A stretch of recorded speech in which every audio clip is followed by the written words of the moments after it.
Types of matrix,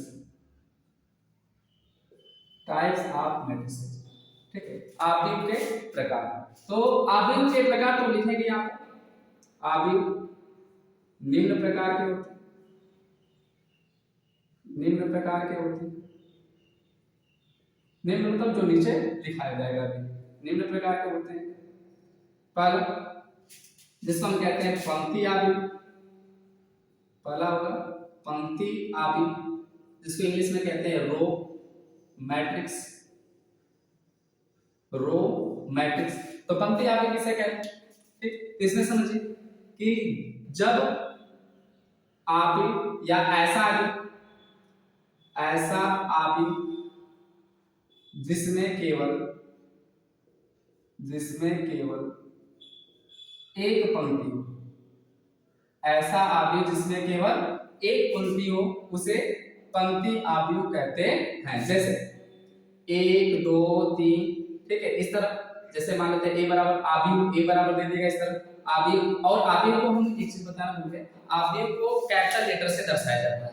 ठीक है, a b c d के कैपिटल लेटर, जैसे a b c d, इस कैपिटल लेटर से इसको क्या करते हैं, हम दर्शाते हैं। इसी तरह क्या देगा आव्यूह b बराबर 1 3 5, ठीक, इसी तरह आव्यूह c बराबर 1 9 4 5, इस तरह मतलब एक पंक्ति में दिया रहेगा, केवल इसमें एक पंक्ति की तरह दिया रहेगा, इस तरह r1 दिया रहेगा।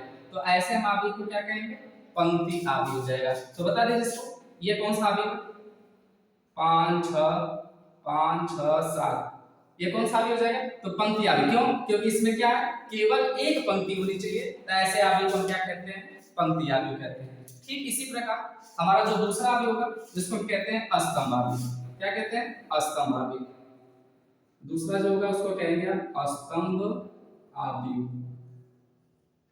इंग्लिश में से कहते हैं कॉलम मैट्रिक्स, कॉलम मैट्रिक्स। तो देखिए अस्तंभ आव्यूह की परिभाषा क्या लिखूं, जैसे ऊपर आपने क्या बताया कि ऐसा आव्यूह जिसमें केवल एक पंक्ति हो, उसे पंक्ति आव्यूह कहते हैं। ठीक उसी प्रकार ऐसा आव्यूह, आपको पता चल गया होगा क्या बताया जाए, ऐसा आव्यूह जिसमें केवल एक स्तंभ हो, ऐसा आव्यूह जिसमें केवल एक स्तंभ हो, ऐसे आव्यूह को हम क्या कहते हैं, अस्तंभ आव्यूह कहते हैं। जैसे आपने पंक्ति को ऐसे क्षैतिज में लिखा है, इसी को बस ऊर्ध्वाधर में लिख दीजिए, और इस बात को याद रखिएगा जिसमें केवल एक स्तंभ हो। जैसे हमने लिखा है आव्यूह a बराबर 1 2 3, ठीक है, इसी तरह भी लिख देंगे आव्यूह b बराबर 2 5 6, ठीक है, इसी तरह आव्यूह c बराबर 5 8 9। तो देखिए इसमें कितने स्तंभ है, इसमें केवल एक ही स्तंभ है, इसमें कितने स्तंभ है, केवल एक ही स्तंभ है, इसमें कितने स्तंभ है, केवल एक ही स्तंभ है। इसी तरह आप ऐसे भी लिख सकते हैं आव्यूह a बराबर a b c, ठीक है, कुछ भी इसमें होगा जो एक ही स्तंभ होना चाहिए इसमें। ठीक है, अगर इसमें केवल एक स्तंभ, तो ऐसे आव्यूह को क्या कहते हैं, अस्तंभ आव्यूह कहते हैं। तो परिभाषा क्या है, ऐसा आव्यूह जिसमें केवल एक स्तंभ हो, ऐसे आव्यूह को अस्तंभ आव्यूह कहते हैं। जैसे उदाहरण ये आपका रहेगा, जैसे a बराबर मैंने 1 2 3, तो कितने स्तंभ है, केवल एक स्तंभ। समझ में आएगा? ठीक, आगे चलेगा इसमें तीसरा जो इसका प्रकार, ठीक है, थोड़ा सा मिटाएंगे इसको, थोड़ा सा इसको स्क्रीनशॉट ले लीजिएगा। ठीक है, अब देखिए ले लिया हो गया। अब तीसरा देखना क्या है इसमें, तीसरा आपको यहां पे पढ़ना, तीसरा में आपका हो जाएगा वर्ग आव्यूह, तीसरा है आपका वर्ग आव्यूह। ठीक है, वर्ग आव्यूह इंग्लिश में से कहते हैं स्क्वायर मैट्रिक्स, स्क्वायर मैट्रिक्स।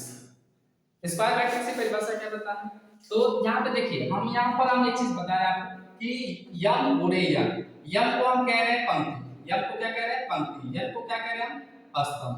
ठीक है, यम पंक्ति और यम स्तंभ। ठीक है, तो कोई यह यम गुणे यम क्या कहलाएगा, इसका क्रम कहलाएगा, आव्यूह का क्रम या कोटि। ठीक है, तो हम मान लेते हैं कि जो कोई भी आव्यूह जिसमें क्या है, यम पंक्ति है और यम स्तंभ है, ऐसा आव्यूह जिसमें यम पंक्ति है यम स्तंभ है। कहने का मतलब समझिए 1 2 3 4, जैसे आप बता दीजिए, किसी बताया क्या मैंने कि कितने पंक्ति हो जाएगा इसमें, 1 2 2 पंक्ति हो जाएगा, कितने स्तंभ हो जाएंगे इसमें, 1 2 स्तंभ हो जाएगा, 2 गुणे 2, तो आप बताइए यम हो जाएगा और यह यम हो जाएगा। इसी तरह मैंने कह दिया 1 2 3 4 5 6, तो बताइए इसका क्रम क्या हो जाएगा, बोलिए 1 2 कितनी पंक्ति हो जाएगी, पहले पंक्ति को लिखना है फिर स्तंभ को, हमेशा इस बात को याद रखिएगा।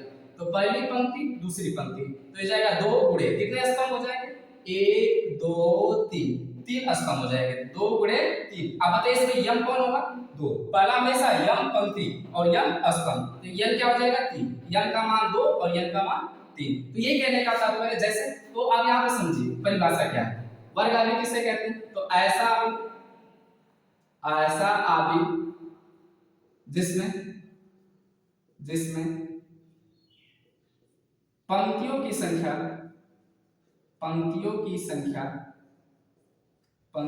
संख्या स्तंभों की संख्या के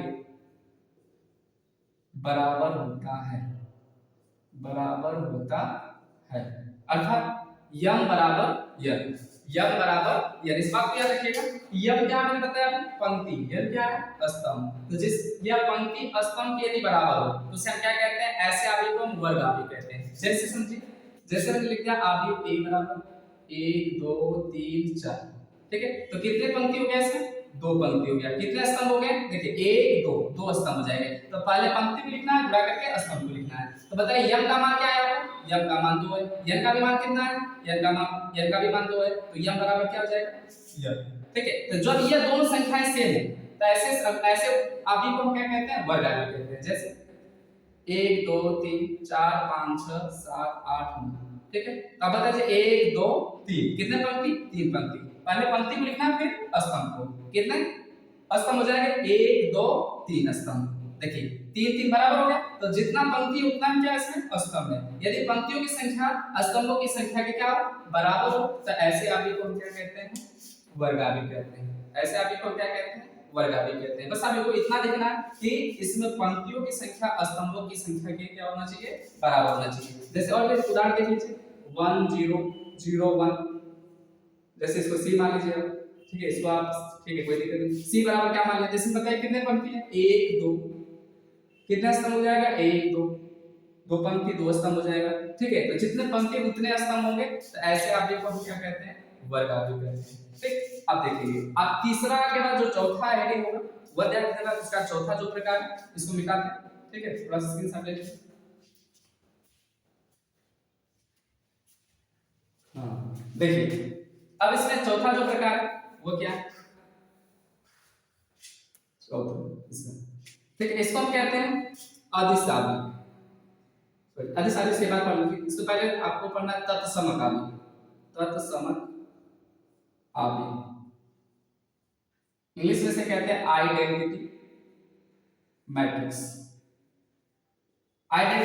तत्समक आव्यूह का एक और नाम है जिसको कहते हैं इकाई आव्यूह, इसको हम एक और नाम से जानते हैं, इकाई आव्यूह, ठीक है।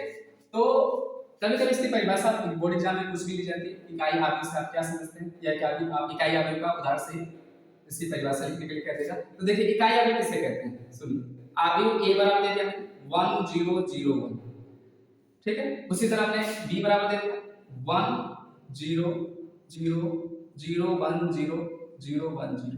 अब इस बात को याद रखना कि जो तत्समक आव्यूह होता है यह वर्ग आव्यूह होता है, ये एक प्रकार का क्या होता है, वर्ग आव्यूह होता है। जो तत्समक आव्यूह होता है यह एक प्रकार का वर्ग आव्यूह है, और इसमें अवयवों की संख्या जो होगी, मतलब इसमें क्रम जो होगा, इसका क्रम या कोटि वह जैसे वर्ग आव्यूह का समान था यम गुणे यम, ठीक है, उसी तरह यहाँ पर भी यम गुणे यम अर्थात कितना पंक्ति हो जाएगा, इसमें 2 पंक्ति हो जाएगा, कितने स्तंभ हो जाएंगे, 2 स्तंभ हो जाएंगे, 2 पंक्ति 2 स्तंभ। इसी तरह से पहले पंक्ति स्तंभ बता दीजिए, 1 2 3 3 पंक्ति हो जाएगा, और कितने स्तंभ, 1 2 3, ठीक है। अब इसकी परिभाषा क्या है, तो सिंपल सी, देखिए इसका मुख्य विकर्ण क्या है, 1 है, इसको विकर्ण कहते हैं, इसको क्या कहते हैं, विकर्ण, और ये पहले से है, पहले अंक पर है, इसलिए इसको कहते हैं मुख्य विकर्ण। तो जो पहले से स्टार्ट होता है इसको हम कहते हैं मुख्य विकर्ण, इसका मुख्य विकर्ण यह हो जाएगा, ठीक है, सॉरी यहाँ पे मिस्टेक हो गया, ये 1 हो जाएगा। तो देखिए यह 1 क्या है, देखिए इसका मुख्य विकर्ण हो जाएगा। इसी तरह से मुख्य विकर्ण 2 3 2 0 5 6, अगर इस तरह दे दिया इसका मुख्य विकर्ण क्या हो जाएगा, यह। अगर आगे दे दिया 5 6 7 8, इसका मुख्य विकर्ण क्या हो जाएगा, यह हो जाएगा। इसी तरह 9 10 11 12, इसका मुख्य विकर्ण क्या हो जाएगा, तो देखिए ये हो जाएगा, ठीक है। इसे मुख्य विकर्ण कहा जाता है, ठीक है।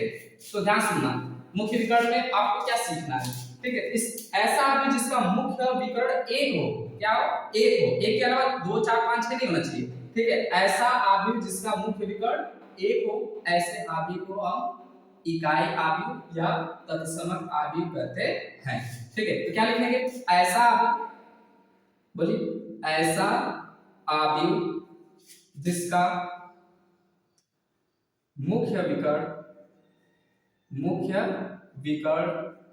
एक हो, ऐसा अवयव जिसका मुख्य विकर्ण एक हो, ऐसे अवयव को इकाई अवयव कहते हैं, इकाई अवयव कहते हैं।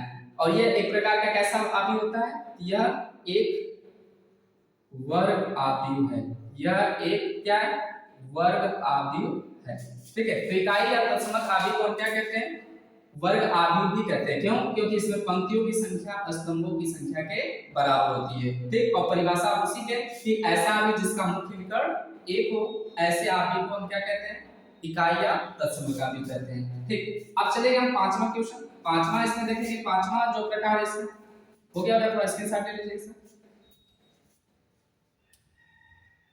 1 2 3 हो गया होगा। चलिए देखते हैं अब पांचवा, पांचवा क्या है, पांचवा को हम कहते हैं अदिश अवयव, क्या कहेंगे इसे, अदिश अवयव, इंग्लिश में से कहते हैं स्केलर मैट्रिक्स, स्केलर मैट्रिक्स। तो अदिश अवयव की परिभाषा क्या होती है, ये सुनिएगा, अदिश अवयव किसे कहते हैं। तो जैसे आपने बताया तत्समक अवयव, सेम उसी प्रकार यह भी होगा, लेकिन बस अंतर क्या होगा वो सुनिएगा, ठीक। यह एक प्रकार का एकांक, इसको हम एकांक अवयव भी कर देते हैं, ठीक है। इसको क्या बोलते हैं, अभी जो पढ़ाया मैंने पीछे तत्समक अवयव, उसे हम एकांक अवयव, इकाई अवयव और तत्समक अवयव, तीन नाम होता है उसका, ठीक है। तीनों करके कैसे भी पूछ सकता है उसको आपसे एग्जाम में। तो अदिश अवयव, तो अदिश अवयव में क्या बताना, a बराबर, ठीक है। तो यह एक प्रकार का तत्समक अवयव है, ये भी याद रखना। इस तत्समक अवयव का उदाहरण हो जाएगा, सॉरी एक वर्ग अवयव है, यह एक तत्समक नहीं, सॉरी वर्ग अवयव है, यह क्या है, वर्ग अवयव, ठीक। देखिए वर्ग अवयव में क्या बताना कि अदिश अवयव किसे कहते हैं, पहले से परिभाषा सीखिए, फिर आपको समझाता हूं वर्ग अवयव कैसे है। जैसे दे दिया 1 0 0 1, फिर इसी तरह आपको दे देगा b बराबर 2 0 0 2, फिर इसी तरह c बराबर कड़ी में 2 0 0 कड़ी में 2, ठीक। इसी तरह आपको d बराबर कड़ी में 3 0 0 कड़ी में 3, ठीक है। इसी तरह माइनस में भी दे सकता है आप, ठीक है। माइनस में जैसे -1 0 0 -1, ठीक है। यह बराबर -5 0 0 -5, ठीक है। इसका क्या मतलब है, समझिए ध्यान से, सब एक चीज कॉमन दिख रही हो कि दो, इसको मैं अभी क्या बताया, मुख्य विकर्ण, क्या बताया, मुख्य विकर्ण। इसका देखिए मुख्य विकर्ण क्या होता है, इसका मुख्य विकर्ण क्या होता है, इसका मुख्य विकर्ण हमेशा समान होता है, इसका मुख्य विकर्ण हमेशा समान होता है। देखिए यह भी इसका मुख्य विकर्ण समान है, इसका भी मुख्य विकर्ण समान है, इसका भी मुख्य विकर्ण समान है, इसका भी मुख्य विकर्ण समान है, और इसका भी मुख्य विकर्ण समान है, ठीक है। तो इन सभी का मुख्य विकर्ण समान हो और शेष अवयव क्या हो इसके, 0। तो ऐसा अवयव जिसका मुख्य विकर्ण क्या हो, समान हो और शेष अवयव इसके क्या हो, 0 हो, ऐसे अवयव को हम विकर्ण अदिश अवयव कहते हैं। ऐसे अवयव को क्या कहते हैं, अदिश अवयव कहते हैं। अब ये वर्ग अवयव कैसे, देखिए इसमें कितनी पंक्ति, 2, कितने स्तंभ, 2, इसमें देखिए कितनी पंक्ति, 2, कितने स्तंभ, 2, 2 गुणे 2, इसी तरह यह भी 2 गुणे 2, ठीक है। तो ये हमारा कैसा अवयव होगा, एक वर्ग अवयव होगा, ठीक है। क्या हो गया, वर्ग अवयव होगा। तो ऐसा अवयव जिसका मुख्य विकर्ण समान हो, ठीक है, वहां पे एक था और शेष अवयव 0 थे, इकाई अवयव किसे कहते हैं, तो जिसका मुख्य विकर्ण एक हो और शेष अवयव 0, उसे हम क्या कहते हैं, इकाई या तत्समक अवयव। इसे क्या कहेंगे, अदिश अवयव में, कि जिसका मुख्य विकर्ण समान हो, जिसका मुख्य विकर्ण समान हो और शेष अवयव 0 हो, तो उसे हम क्या कहते हैं, अदिश अवयव। जैसे देखो ऐसे लिखेंगे इसी परिभाषा, ऐसा अवयव जिसका मुख्य विकर्ण समान हो और शेष अवयव शून्य हो, शेष अवयव शून्य हो, तो ऐसे अवयव को हम क्या कहते हैं, अदिश अवयव। क्या कहते हैं, अदिश अवयव। ऐसा आव्यूह जिसका मुख्य विकर्ण समान हो और शेष अवयव शून्य हो, ऐसे आव्यूह को अदिश आव्यूह कहते हैं। देखिए यहाँ पर मुख्य विकर्ण समान है और शेष अवयव 0 है। मुख्य विकर्ण समान है और शेष अवयव 0 है।